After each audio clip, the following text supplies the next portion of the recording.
Radhana, you have a very inclusive hiring policy at Lemon Tree Hotels. Tell us and everybody a little bit about it. Why was it important for you to implement this, and where do you plan to take it? Yes, sure, Rahul. Thank you. We started this 14 years ago. It was more of a pilot at that time. The goal was to understand that if we hired a person with disability, how will our organization be able to train that person, give them an equal chance, and have them participate in the product and the service of the hotel company? We realized pretty quickly that you have to first prepare the organization. So while it makes a lot of business sense to bring in people with different needs and different abilities, the organization must be ready first. So we did a lot of work with sensitization and briefing and training of all our 8,000 employees as we were bringing in these different disabilities. So we started with deaf, we moved to physical handicap, then we worked with low vision and visually impaired. About 7 years ago, we started work with intellectual disability. Now in India, disability itself is a big social taboo. But if you look at intellectual disability, it becomes a much bigger challenge.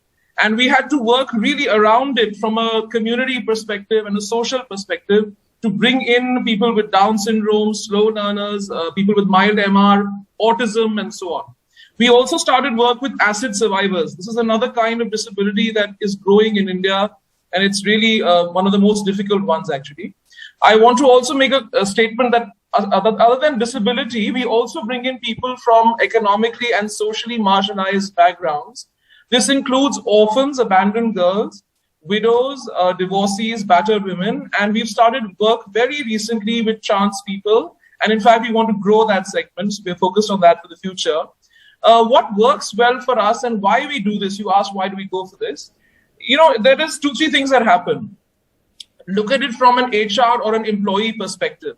There is a sense of energy. There is a sense of positivity that gets created in the organization. It's like a culture building activity.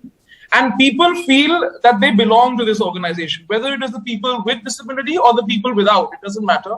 They both feel very proud and very satisfied to be part of an organization that is so inclusive.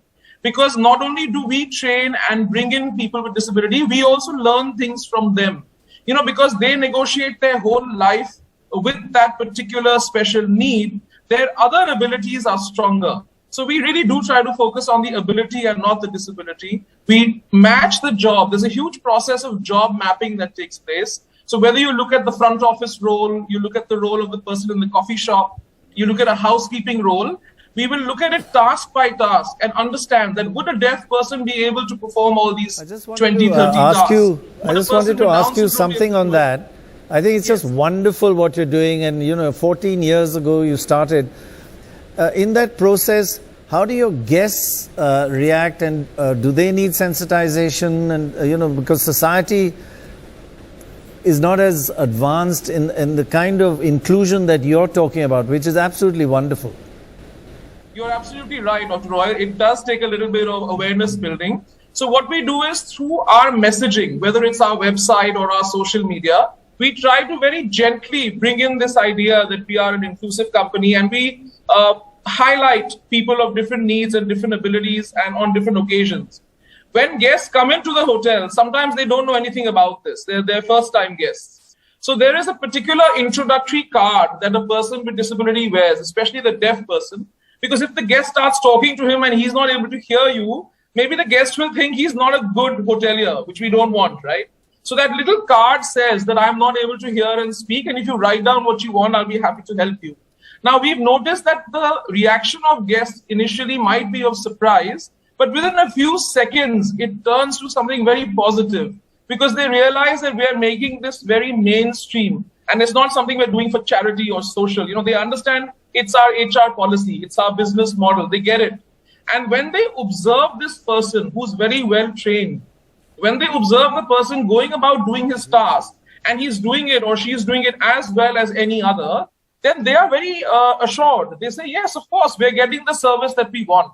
In fact, customers have gone online to various blogs and written very good stuff about Lemon Tree. They have named that person with disability. They have specified that I got service that was as good as or better than what I get in any other hotel. So we found that really heartening and really positive And that's why we focus a lot on sensitizing our own employees and on training the employees with disability.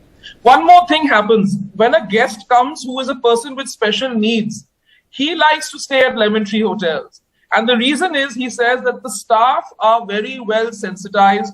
They understand what it means to engage with a person with disability. And as a guest, if I'm on a wheelchair, or if I'm visually impaired, or if I'm deaf, they treat me with a lot of dignity and respect. Now imagine it becomes a reason for customers to choose us as well. Yeah, that's a big change. Yeah.